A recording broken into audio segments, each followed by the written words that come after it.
இலங்கையின் கல்வி நிர்வாக சேவை பிரமாணக் குறிப்பு வரலாற்று நோக்கு 1969ஆம் ஆண்டு பாடசாலை பரிசோதகர்கள் 1966ஆம் ஆண்டு கல்வி நிர்வாக ஆளணி 1971ஆம் ஆண்டு இலங்கை கல்விச் சேவையானது 1971ஆம் ஆண்டு 10ஆம் மாதம் 15ஆம் திகதி முதல் நடைமுறைப்படுத்தப்பட்டது.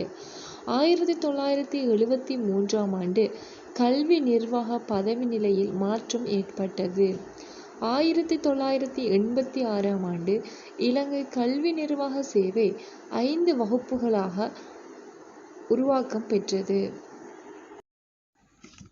2015ஆம் ஆண்டு ஆகஸ்ட் மாதம் 21ஆம் திகதி இலங்கை கல்வி நிர்வாக சேவை பிரமாண குறிப்பானது பதிலீடு செய்யப்படுகின்றது. நியமன அதிகாரியாக அரசாங்க சேவை ஆணைக்குழு காணப்படுகின்றது. சேவையின் பணி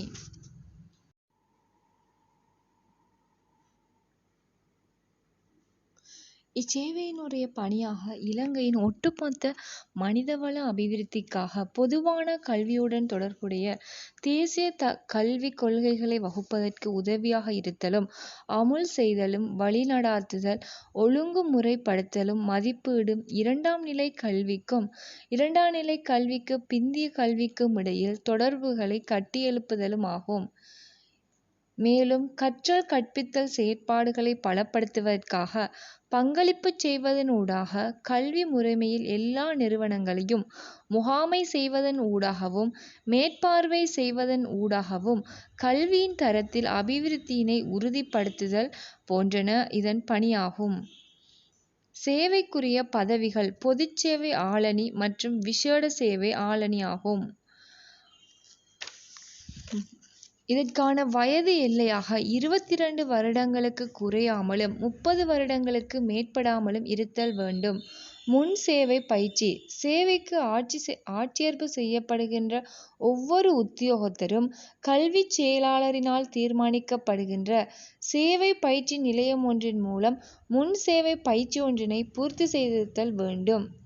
முன் சேவையின் பயிற்சி காலம் திறந்த போட்டி பரீட்சையின் மூலம் ஆட்சேர்ப்பு செய்யப்படுகின்ற உத்தியோகத்தர்களுக்கு 12 மாதங்கள் முன் சேவை பயிற்சியும், மட்டுப்படுத்தப்பட்ட போட்டி பரீட்சை மூலம் ஆட்சேர்ப்பு செய்யப்படுகின்ற உத்தியோகத்தர்களுக்கு 3 மாதங்களும், சேவை மூப்பு மற்றும் திறமை அடிப்படையில் ஆட்சேர்ப்பு செய்யப்படுகின்ற உத்தியோகத்தர்களுக்கு 2 மாதங்களும் ஆகும்.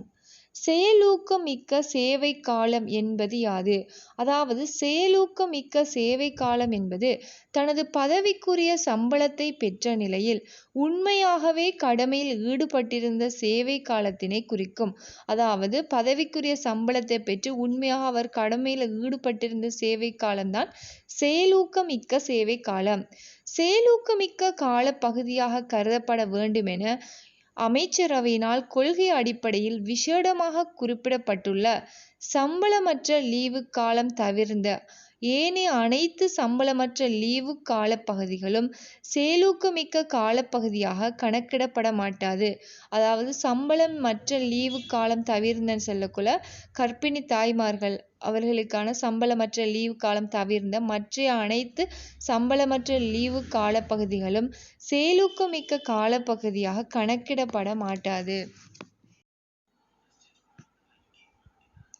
இலங்கை ஆசிரியர் சேவை பிரமாண குறிப்பு 2014ஆம் ஆண்டு அக்டோபர் மாதம் 23ஆம் திகதி இலங்கை ஆசிரியர் சேவை பிரமாண குறிப்பானது சமர்ப்பிக்கப்படுகின்றது.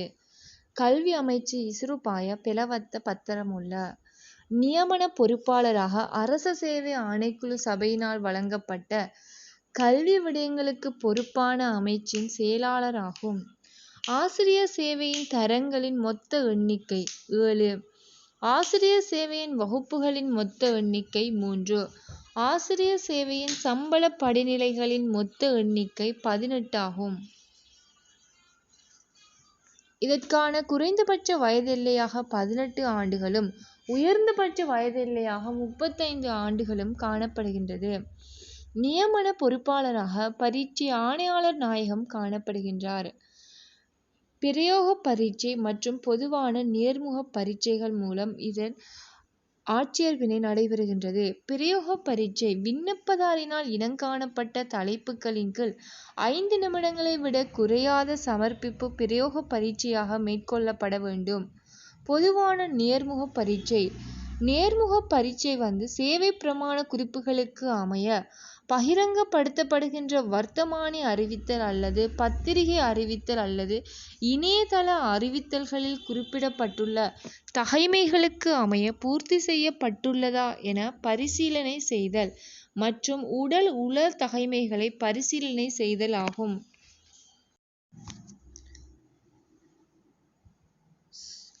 காப்போத்தர சாதாரணதர பரீட்சையில் கணித பாடம் சித்தியடையாத பிள்ளைகள் பாடசாலையை விட்டு விலகுவதை தடுக்க 2014ஆம் ஆண்டு 16ஆம் சுற்று நிரூபத்தின் மூலம் முன்வைக்கப்பட்ட விதப்புரை கலை அல்லது உயிரியல் தொழில்நுட்ப பாடங்களை கற்றலுக்கு தெரிவு செய்வதனுடன் கணிதம் கற்பிக்க வழிகாட்டுதல் வழங்க வேண்டும்.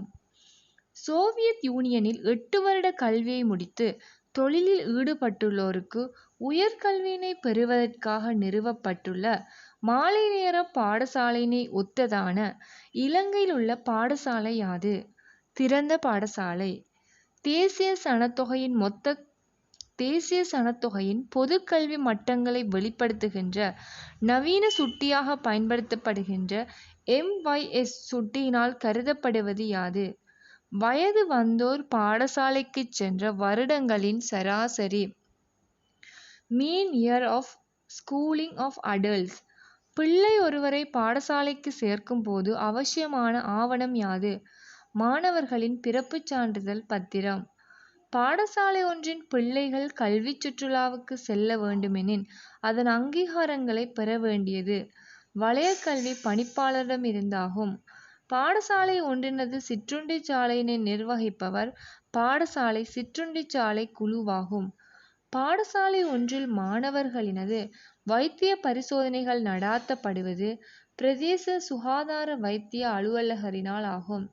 பாடசாலை மாணவர்களுக்கு இலவசமாக சீருடைகள் வழங்குவது ஆரம்பிக்கப்பட்ட போது காணப்பட்ட ஜனாதிபதியின் நிர்வாகம். ஜனாதிபதி R. பிரேமதாச. பாடசாலைகளை அரசு சுவீகரித்த சந்தர்ப்பத்திலே அரசினால் சுவீகரிக்கப்படாத போதும் அரசின் உதவிகள் தொடர்ந்து வழங்கப்படும் பாடசாலைகளின் பெயர் யாது? சமய தாபனங்களுக்கான பாடசாலைகள். தகவல் தொழில்நுட்பத்தை பயன்படுத்தி பாடமொன்றை விளக்குவதற்கு பயன்படுத்தக்கூடிய உபகரணம் யாது? Power point. இந்நாட்டிலே சாரணர் ஒருவர் பெற்றுக்கொள்ளக்கூடிய உயர் விருது யாது? ஜனாதிபதி விருது. லீவு என்பது ஆசிரியர் ஒருவரது உரிமை அன்று, அது ஒரு சலுகையாகும். இடமாற்றங்களுக்கு உட்படுகின்ற அரச சேவைகள் தொடர்பான அரச ஊழியர் ஒருவருக்கு கடமை நிலையம் ஒன்றில் இருக்கக்கூடிய உச்சகால எல்லையானது 4 வருடங்கள். பாடசாலை அபிவிருத்தி சபை ஒன்றில் உறுப்புரிமை கட்டணத்தை செலுத்தாது உறுப்புரிமை பெற்றுக்கொள்ளக்கூடியவர்கள் அதிபர் ஆசிரியர்கள்.